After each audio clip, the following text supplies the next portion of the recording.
Ministro del Interior Carlos Negro se reunirá esta tarde con las direcciones de investigaciones del Centro de Comando Unificado, Cibercrimen y el responsable del operativo del Clásico, Juan Silva. Para mañana están convocados la Asociación Uruguaya de Fútbol y los presidentes de Nacional y Peñarol. Negro afirmó ayer en conferencia de prensa que el operativo de seguridad del Clásico del domingo fue cumplido a la perfección y que la seguridad corresponde a la organización.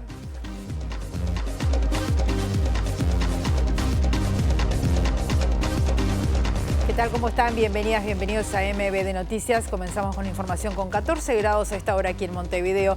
Una jornada que va a seguir con el cielo claro, algo nuboso, nieblas, neblinas y los vientos variables, soplando del oeste al noreste entre 10 a 20 kilómetros por hora y una máxima anunciada por Inumet de 15 grados. Estamos viendo las cámaras allí con ese banco de niebla que hay sobre Montevideo. Estamos viendo las cámaras del Centro de Gestión de Movilidad de la Intendencia de Montevideo, Juan Ortiz, entre Luis Alberto Herrera y Matías Abacú. Hay trabajo de hormigonado hasta las 19 horas. En Carlos Maeso, desde Luis de la Torre hasta Cardona, también llenado de hormigón hasta las 20 horas. O Mario Casinoni, entre Francisco Canaro y Ana Monterroso, hormigonado hasta las 17 horas. Vemos los títulos que se están destacando a esta hora.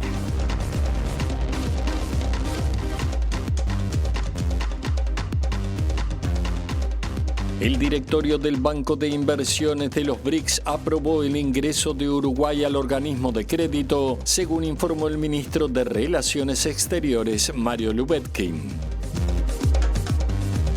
El senador Sergio Botana del Partido Nacional promoverá medidas contra la violencia en los espectáculos deportivos que apuntan a sancionar a personas y no a los clubes. Álvaro Delgado asumió la presidencia del directorio del Partido Nacional y aseguró que pedirá licencia en el Senado y no renunciará. Adelantó que estarán pendientes de los pasos del oficialismo en un gobierno que está sin ideas y sin rumbo.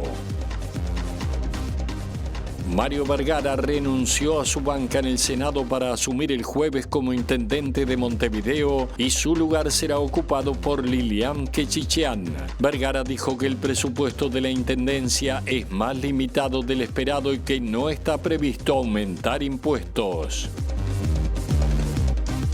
La ANEP ya entregó el 96% de los 114.000 bonos escolares previstos para este año para estudiantes de contexto crítico. Esta partida se ampliará en 2026 y llegará a 300.000 escolares. El presidente de Estados Unidos y el primer ministro de Israel, que se reunieron por tercera vez en este segundo mandato de Trump, insisten en desplazar a la población palestina de Gaza y evaluaron una posible tregua con Hamás en el enclave.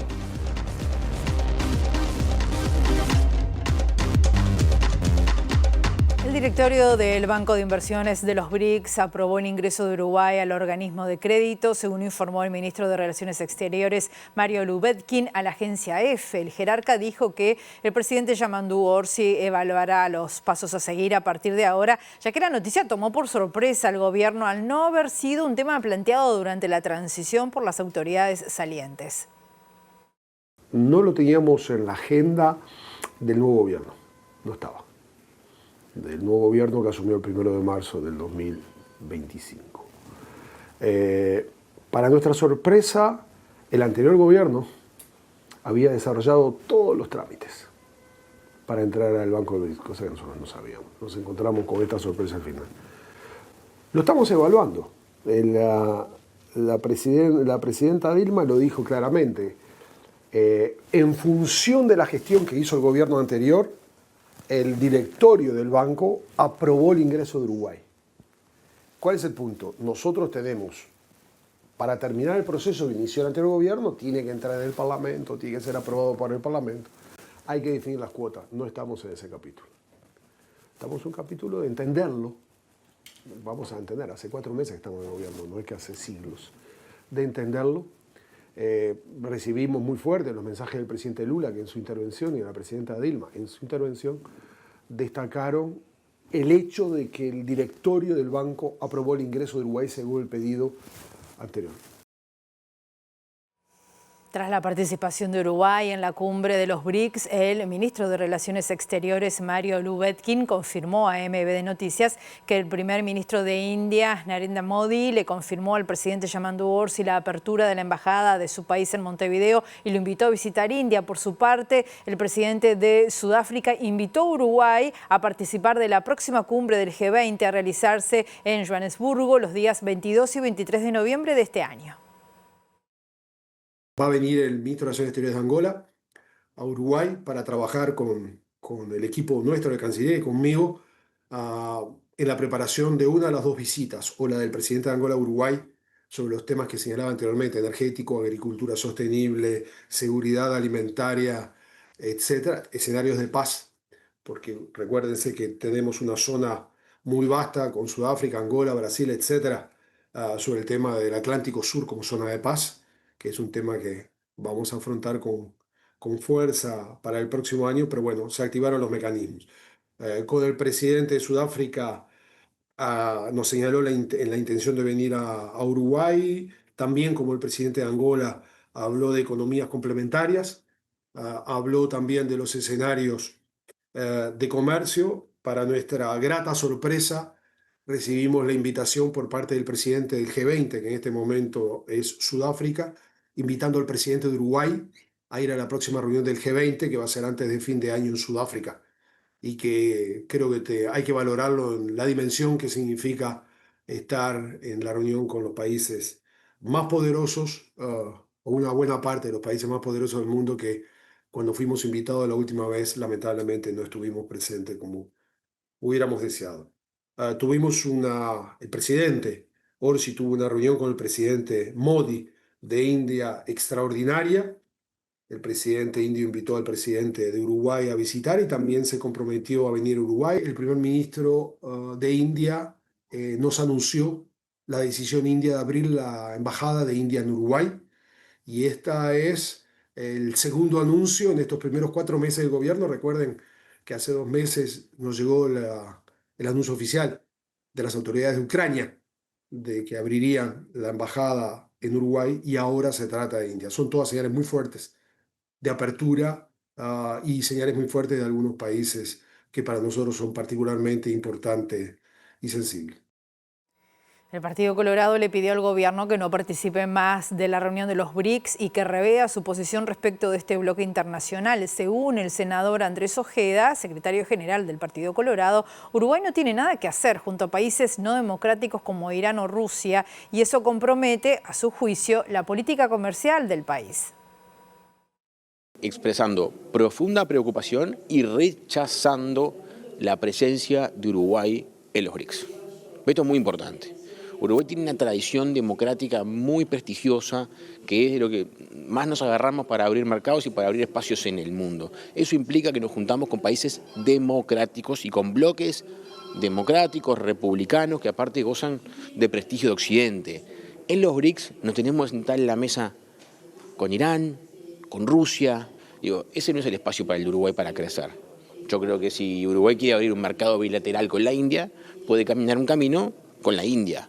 No precisa sentarse a la mesa a legitimar a Rusia o a Irán. Nosotros rechazamos la presencia de Uruguay en una mesa en la que están Rusia, Irán como padres, socios o lo que sea, porque ahora lo escuché al canciller relativizar, porque en realidad Uruguay no es parte. Bueno, Uruguay estaba en la mesa sentado con países con los cuales no comulgamos ni tenemos ningún proyecto de futuro, ni siquiera comercial.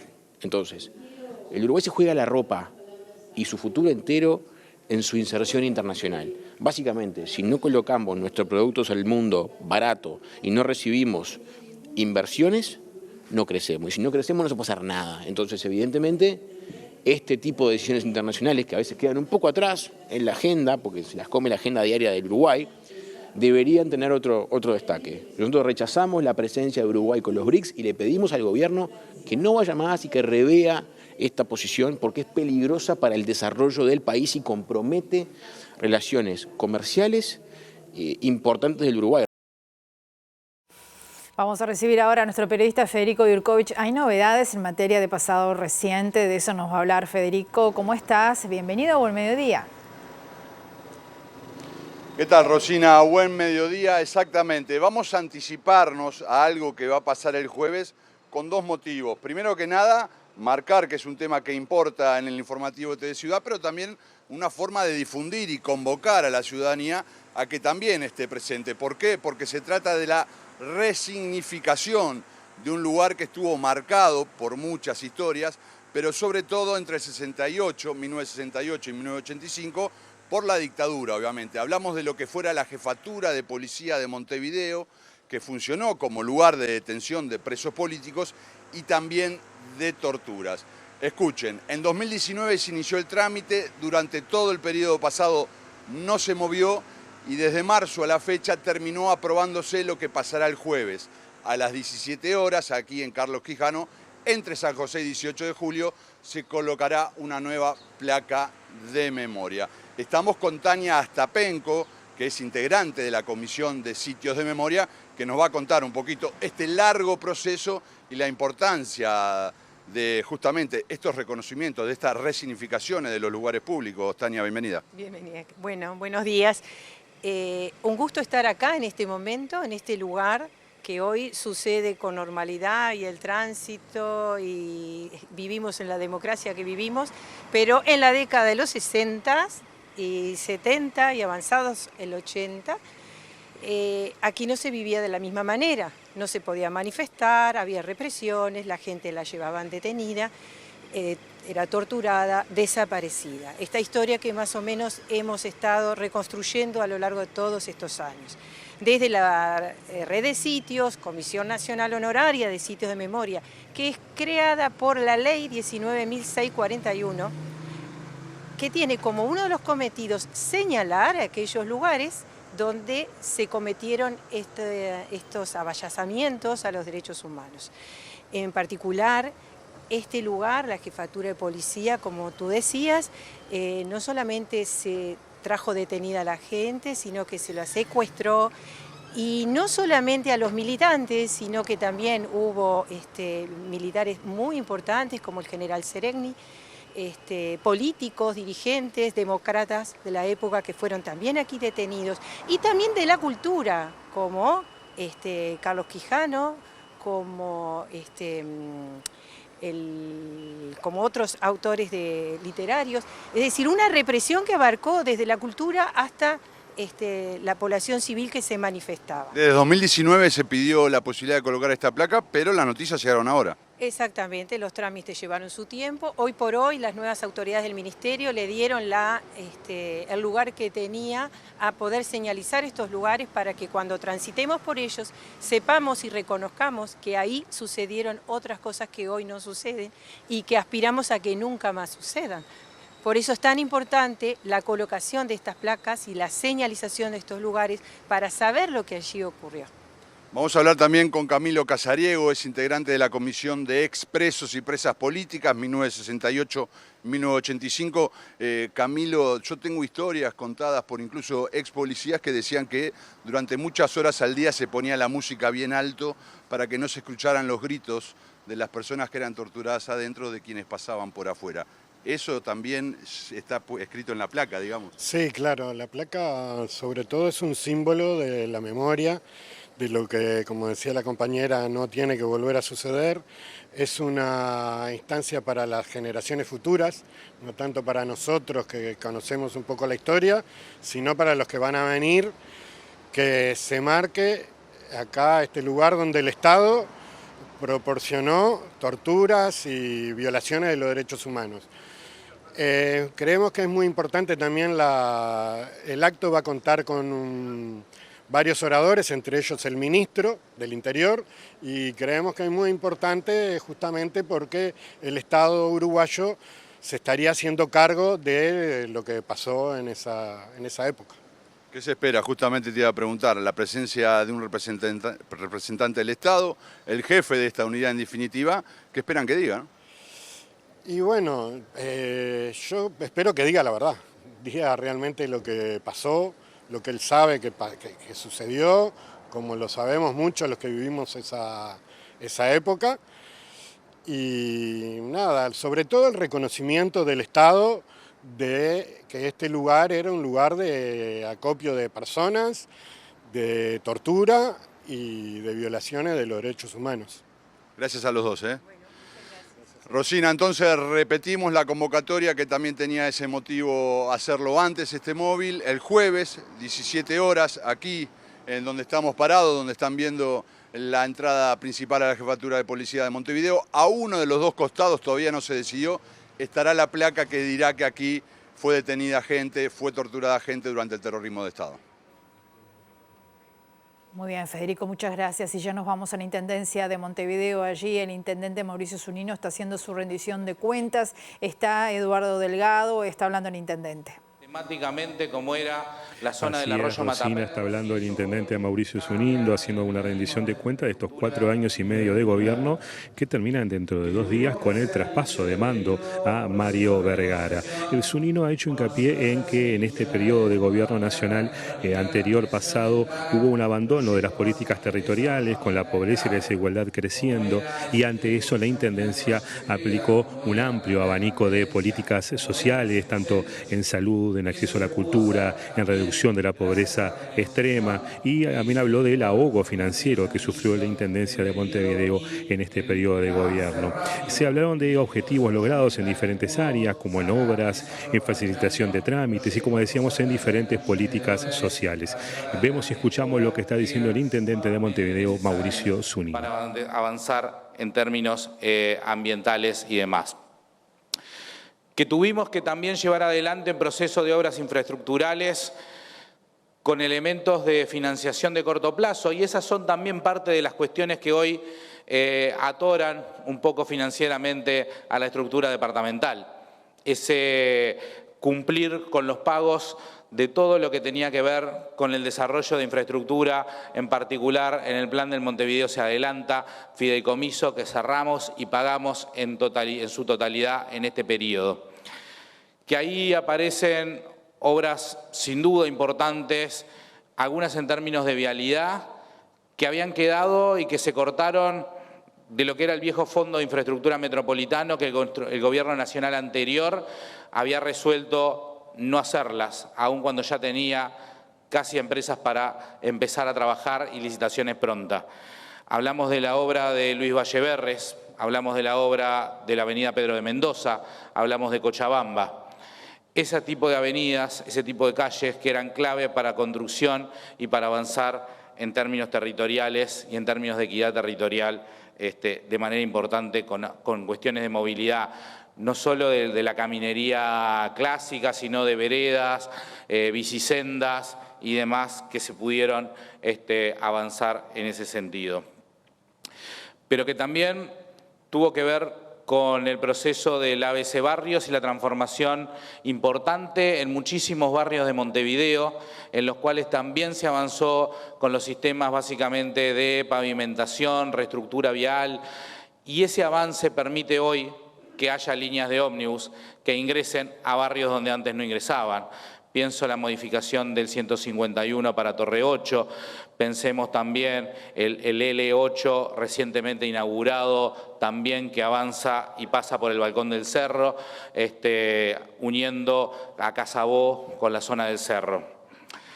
Y esto tiene que ver también con esas transformaciones y esas posibilidades de acceso al sistema de transporte público que era necesario para avanzar en algunos lugares. Tiene que ver con la remodelación y ampliación de los mecanismos de espacios públicos. Y en este sentido, si bien hay algunos espacios que para nosotros son emblemáticos por la construcción, por el desarrollo que tienen, como es el espacio modelo y la transformación del espacio modelo, también queremos señalar lo que fue la transformación del Parque Villa Dolores, del ex zoológico, hoy transformado en uno de los parques más visitados de nuestra ciudad. La transformación del mecanismo del Parque Rivera, donde ampliamos, mejoramos e introducimos montones de reformas que siguieron hasta el punto del día de hoy. La iluminación en el sistema de parques tradicionales, en Parque Rodó, en Prado, la cantidad de espacios públicos de dimensiones menores que llevamos adelante y construimos con el presupuesto participativo. también herramienta clave que nos parece que en este periodo hemos logrado un avance significativo, poniéndonos al día con los atrasos que teníamos en los procesos de presupuesto participativo. Hoy las obras que nos quedan por hacer vinculadas a este tipo de cosas son de la última edición, algunas de las cuales incluso ya inauguramos en este periodo y muchas de las cuales van a estar para inaugurarse en los primeros meses de la gestión del próximo periodo de gobierno. Y esto nos parece importante porque es un elemento para fortalecer la democracia. Es un elemento para involucrar a la ciudadanía, es un elemento que ayuda a la participación. Y esta ayuda a la participación tiene que mejorarse en la medida de que cuando el año que viene se inicie el ciclo de presupuestos participativos 2026, efectivamente estén contempladas y concluidas la enorme mayoría o la casi totalidad de todos los presupuestos, incluso de la generación 2023. Así que en eso también hay, me parece, elementos sumamente importantes para resaltar y valorar. Bien, estamos viendo al intendente de Montevideo, Mauricio Zunino, y su rendición de cuentas a pocas horas de dejar el cargo el próximo jueves. Vamos a ampliar más adelante o en nuestra edición central. Y volvemos con el tema del día, porque el ministro del Interior, Carlos Negro, se va a estar reuniendo esta tarde con las direcciones de investigaciones del Centro de Comando Unificado, Cibercrimen y el responsable del operativo del Clásico, Juan Silva. Según informó Subrayado, mañana están convocados la AUF y los presidentes de Nacional y Peñarol. Negro afirmó en conferencia de prensa que el operativo de seguridad del Clásico del domingo fue cumplido a la perfección y que la seguridad corresponde a la organización. Negro aseguró que van a agotar todas las medidas de investigación para dar con el responsable de la brutal agresión al policía que continúa en el CTI tras recibir el impacto de una bengala marítima que no debía haber ingresado claramente al Estadio Centenario. Los controles están en la puerta del espectáculo. Ustedes saben perfectamente que el ingreso al espectáculo no solamente se da en el horario del partido. Durante la semana anterior al partido hay un flujo de mercaderías y personas a los centros deportivos cuando se juega un partido de estas características y esos controles a veces fallan porque los seres humanos tienen fallas. Y en esa semana, o en el correr de esa semana, es que pudo haber ingresado este tipo de objeto al estadio. Estamos viendo en qué circunstancia ocurrió y si podemos individualizar a las personas responsables, tanto de permitir el ingreso. No hay que olvidar que la seguridad del espectáculo corresponde a los organizadores del espectáculo. La Policía Nacional apoya y da todos sus recursos materiales humanos para apoyar a los privados para que logren detectar este tipo de ingresos clandestinos. El operativo policial del día domingo fue cumplido a la perfección y fue un muy buen operativo de seguridad. De hecho, no se registran prácticamente episodios de violencia, salvo este disparo y a un policía que también fue agredido por un particular que está fuera de peligro, por suerte, y este policía que nos tiene tan preocupados en su estado de salud. Está siendo atendido en la forma que corresponde, el pronóstico es reservado, está en un estado delicado porque la herida fue muy grave, y estamos esperando minuto a minuto la evolución que esperemos se concrete favorablemente. Organizaciones criminales como existen alrededor del fútbol o dentro del fútbol son los que se encargan de estropearnos esta fiesta. ¿Y qué tan cerca está de identificar el Ministerio del Interior el responsable? Todavía estamos en plena investigación, no puedo adelantar nada. La Cámara de la Colombia dice que funcionaban, ¿puede ser? No puedo adelantar nada. ¿No puede adelantar nada? No. ¿Se aplica inteligencia artificial en este proceso de investigación, una tecnología? Se aplican todas las tecnologías que están a disposición del Ministerio del Interior, lo estamos utilizando para dar con los responsables. La Unión de Policías de la Guardia Republicana criticó el operativo policial del Clásico y solicitó la renuncia del subdirector de la Fuerza, Jorge González. Carlos Piedra, que es el representante del sindicato, opinó que fueron muy desafortunadas las declaraciones del ministro del Interior, Carlos Negro, porque entiende que minimizó lo sucedido en el Clásico del domingo, donde, como veíamos, resultó gravemente herido un oficial que estaba en la tribuna América del estadio. Creemos que fueron muy desafortunadas las palabras del ministro en la conferencia de prensa que dio en la ciudad de Durazno. Creo que se inmoló defendiendo a los jerarcas que estaban a cargo del espectáculo, que fueron totalmente inoperantes. El ministro del Interior minimizó un atentado, porque la justicia está catalogando como un atentado el hecho que lesionaron al policía de gravedad. Estamos hablando que en 3 meses hubieron 2 policías que por parte de delincuentes lo mandaron a CTI. En Cerro Largo, en un partido nacional Cerro Largo, a una policía femenina, con piñazo y patada en la cabeza, terminó en CTI, y ahora este caso. El partido se tendría que haber detenido con la primer bengala que cayó al terreno. Y sí, pedimos el cese del cargo del subdirector de la Guardia Republicana. Si bien es compartida la responsabilidad con las empresas de seguridad y con la AUF, el tema de la seguridad, porque hay seguridad privada dentro del estadio, este señor es el encargado del K9 y no vamos a responsabilizar a los policías ni a los perros, pero se debió hacer una buena inspección. Y después hay algo clarísimo acá. Hay cosas que no se pueden decir a la población ni a la prensa, como por ejemplo el jefe de Estado Mayor, el comisario Keran da Rosa, que dio información delicada de cómo iba a ser el operativo, por ejemplo, a la hora que se iba a estar haciendo una inspección en el Estadio Centenario. Esas son cosas que no se deben difundir. El senador Nicolás Martinelli del Partido Nacional dijo que las expresiones del ministro del Interior Carlos Negro sobre el exitoso operativo de seguridad en el clásico del pasado domingo fueron poco felices. El ex ministro del Interior destacó que la actual administración no está utilizando herramientas que se habían incorporado en el gobierno anterior y que sirven para mejorar la seguridad en los escenarios deportivos. Creo que calificar de exitoso o perfecto el partido del otro día o el operativo del otro día es pelearte con la realidad. Sobre todo cuando tenés 2 policías heridos y 1 de gravedad que está en este momento internado en el CTI. Así que creo que las declaraciones del ministro Negro fueron poco felices en ese sentido. Hay muchas cosas para mejorar, por eso nunca se puede hablar de un operativo perfecto o exitoso, porque en la condición humana nosotros no somos perfectos y siempre hay cosas perfectibles. Ahora, nosotros dejamos arriba de la mesa y operativo el vedor deportivo. El vedor deportivo en materia de seguridad, que no se está aplicando. Me acuerdo hace 2 meses y medio cuando sucedió lo del partido de Peñarol Cerro, que le preguntaron en aquella oportunidad al ministro acerca de esa figura y no tenía ni la menor idea de su existencia. O sea, con el vedor en las tribunas, este tipo de incidentes se pueden evitar porque esa figura o esa suerte de infiltrado, digámoslo, para que se entienda mejor ahí en las tribunas, puede dar aviso al jefe del operativo de lo que está sucediendo. Y si descubre que hay bengalas o alguien ingresó con una pistola, entonces puede dar los avisos con antelación para que se tomen las medidas de seguridad correspondientes.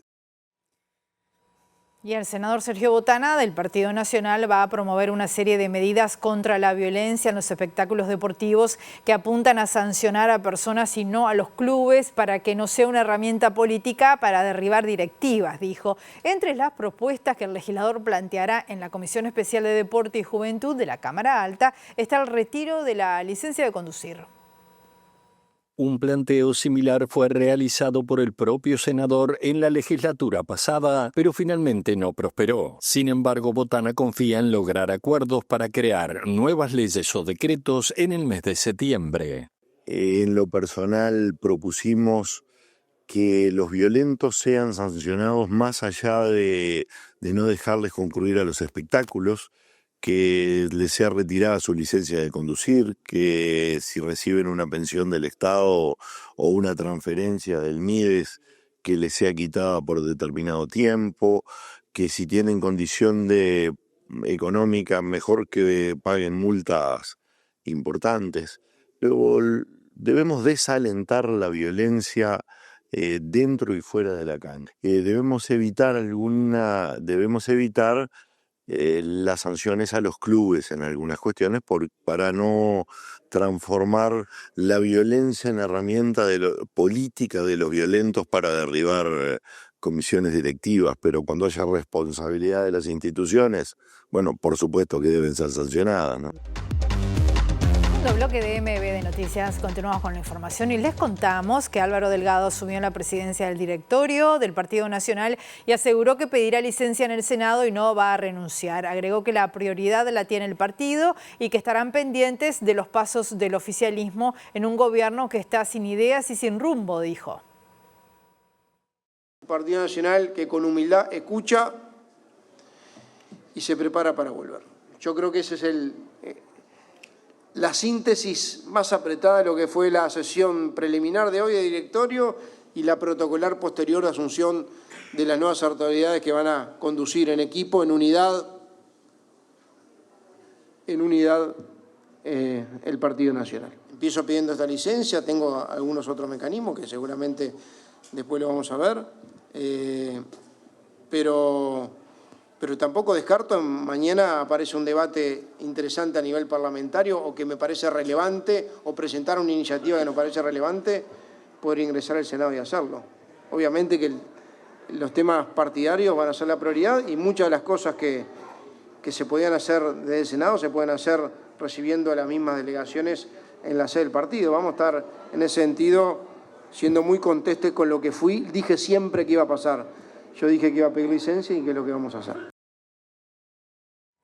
El senador Javier García, del Partido Nacional, cuestionó la idea del gobierno de modificar por decreto la ley que permite derribar aviones no autorizados por considerar que eso facilitaría el acceso de narcotraficantes al espacio aéreo. Dijo que es una vergüenza que se argumente que el cambio fue conversado con Estados Unidos, tal cual lo explicó la ministra de Defensa Nacional, Sandra Lasso.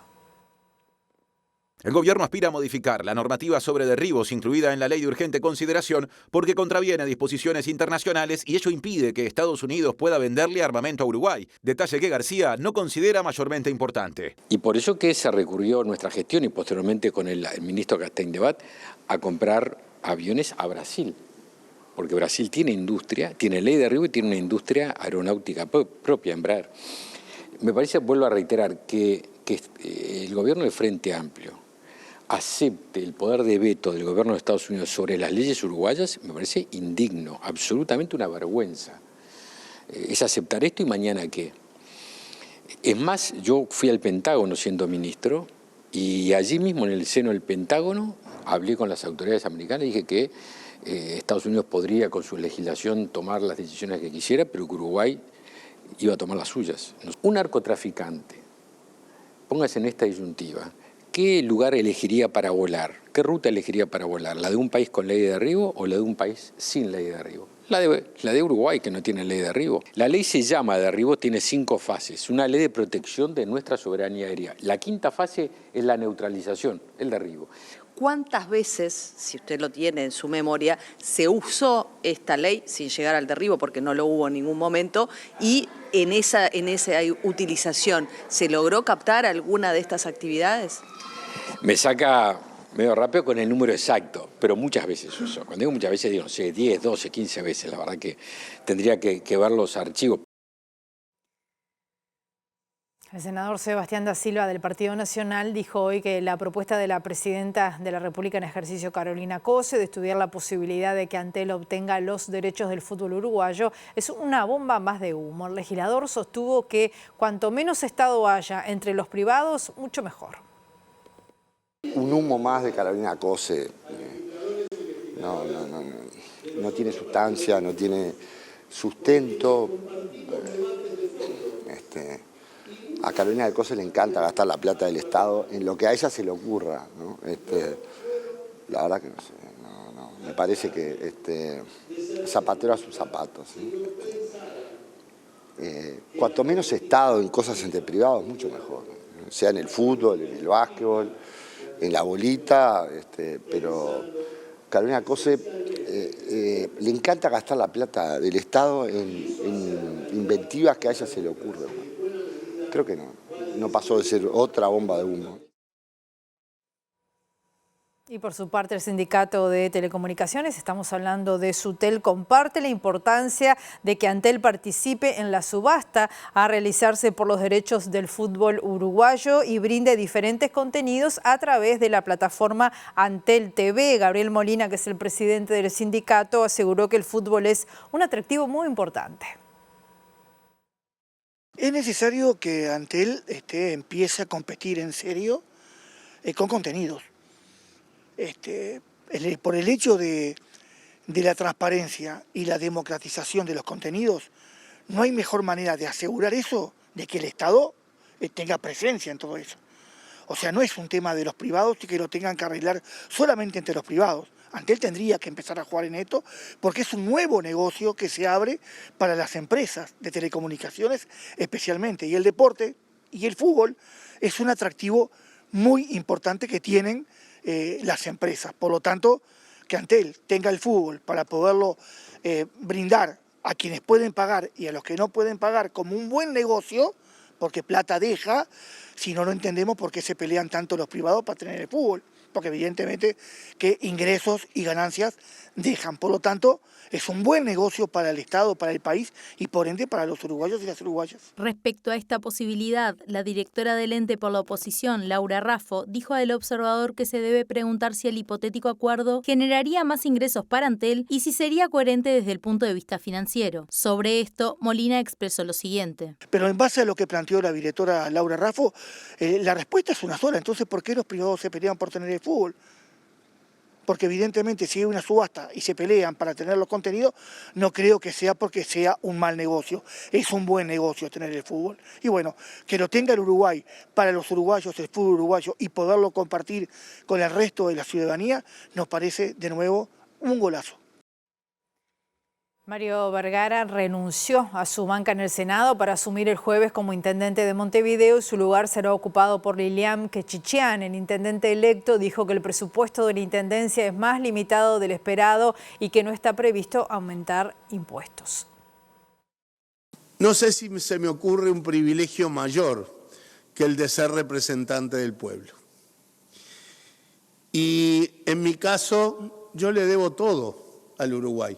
La visión es la misma, la orientación de las políticas es la misma, el ritmo y las prioridades, o sea, qué cosas van a ir antes, qué cosas tendrán que esperar, es lo que va a quedar de alguna manera condicionado por la disponibilidad de recursos. Vamos a dialogar con el Gobierno Nacional, vamos a dialogar mucho con todos los partidos políticos que integran la Junta Departamental, porque creo que entre todos vamos a tener esa responsabilidad de tener recursos como para avanzar en políticas necesarias para el departamento. ¿Va a seguir siendo la prioridad? Sin duda, el tema de la limpieza y la gestión de los residuos es la prioridad definida por la próxima administración. No está sobre la mesa planes de incrementos tributarios, ¿verdad? Pero obviamente todo el esquema vamos a tener que discutirlo y analizarlo de cara al presupuesto que tenemos que conformar hacia fin de año. En las barras estuvieron presentes la presidenta en funciones Carolina Cose y el intendente electo de Canelones, Francisco Leñani. Último bloque de MB de Noticias, continuamos con la información.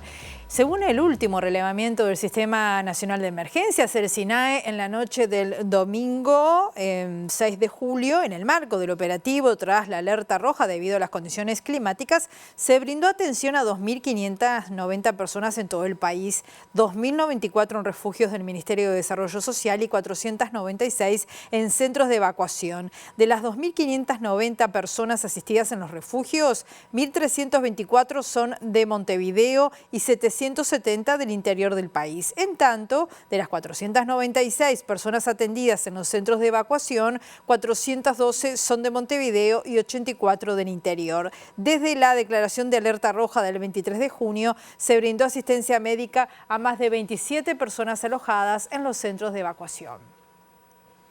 El ministro de Desarrollo Social, Gonzalo Sibila, destacó que para abordar la problemática de las personas en situación de calle se necesita un nivel superior de coordinación interinstitucional. El jerarca dijo que es necesaria una respuesta estructural más allá de atender situaciones de emergencia, lo que incluye mayor disponibilidad de recursos.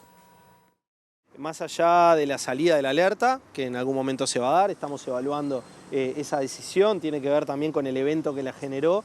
Necesitamos de un nivel de coordinación interinstitucional superior. Ese es un punto.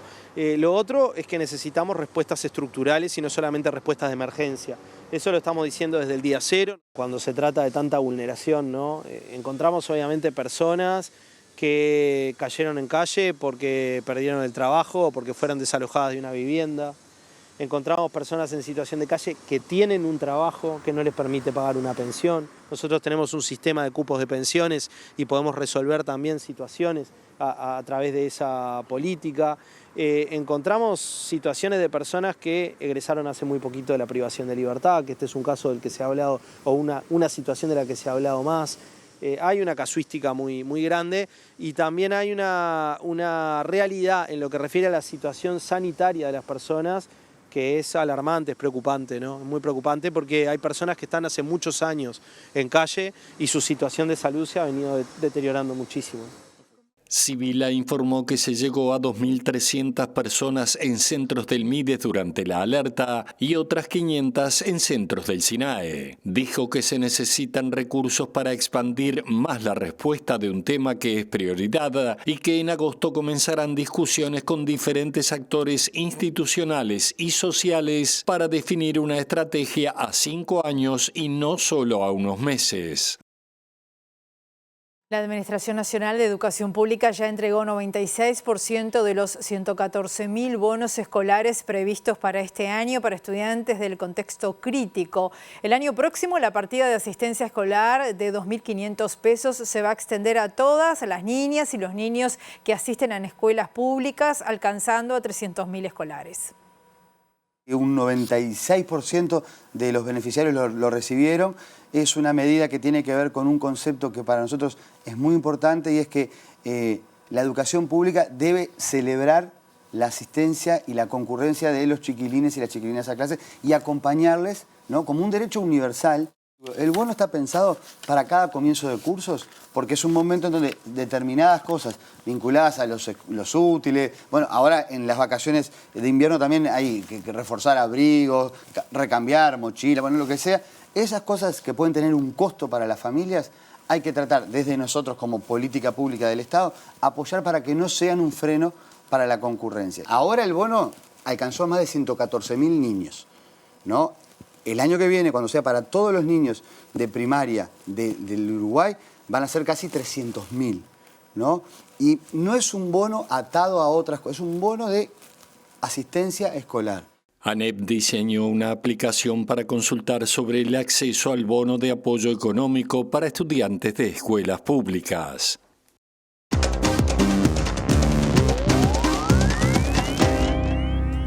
El presidente de Colombia, Gustavo Petro, vinculó el intento de magnicidio del 20 de julio del 2024 en su contra con el narco uruguayo Sebastián Marcet y la llamada Junta del Narcotráfico. Lo dijo este jueves 3 durante la asunción de un magistrado de la Corte Constitucional, asegurando que la orden de matarlo se concretó luego de que denunciara los vínculos de Marcet con el asesinato en 2022 del fiscal paraguayo Marcelo Pecci, resuelto en una votación por internet.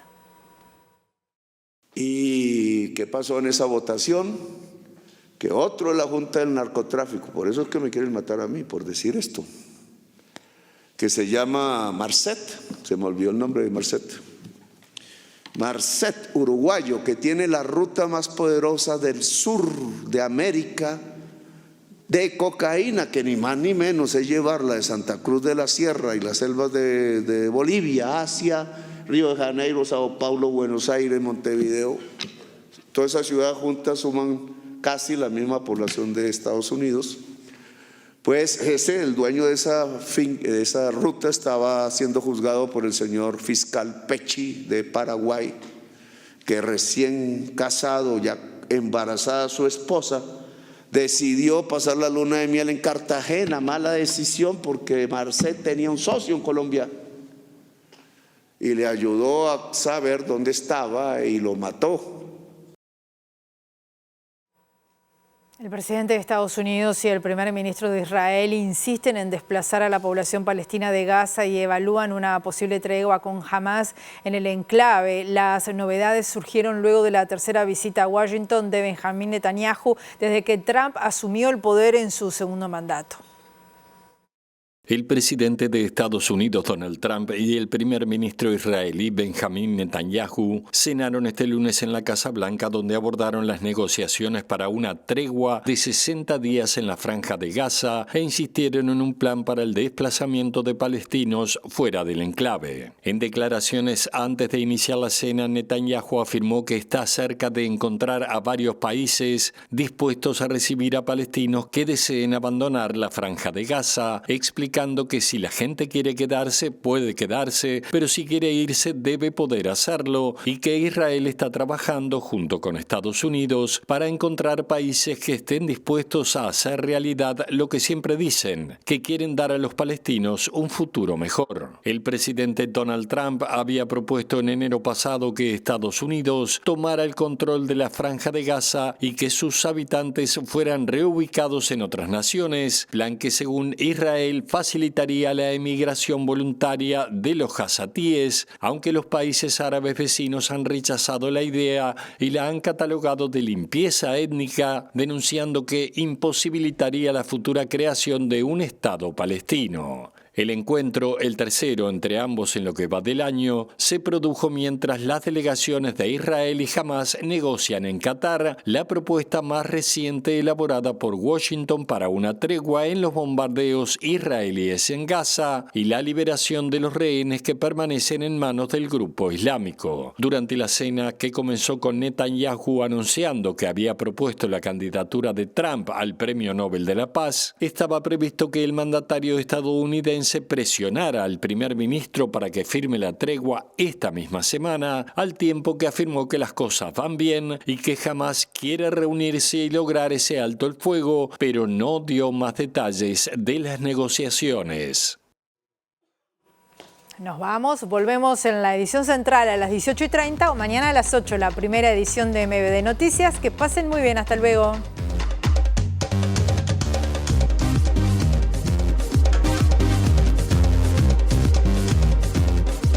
El directorio del Banco de Inversiones de los BRICS aprobó el ingreso de Uruguay al organismo de crédito, según informó el ministro de Relaciones Exteriores, Mario Lubetkin.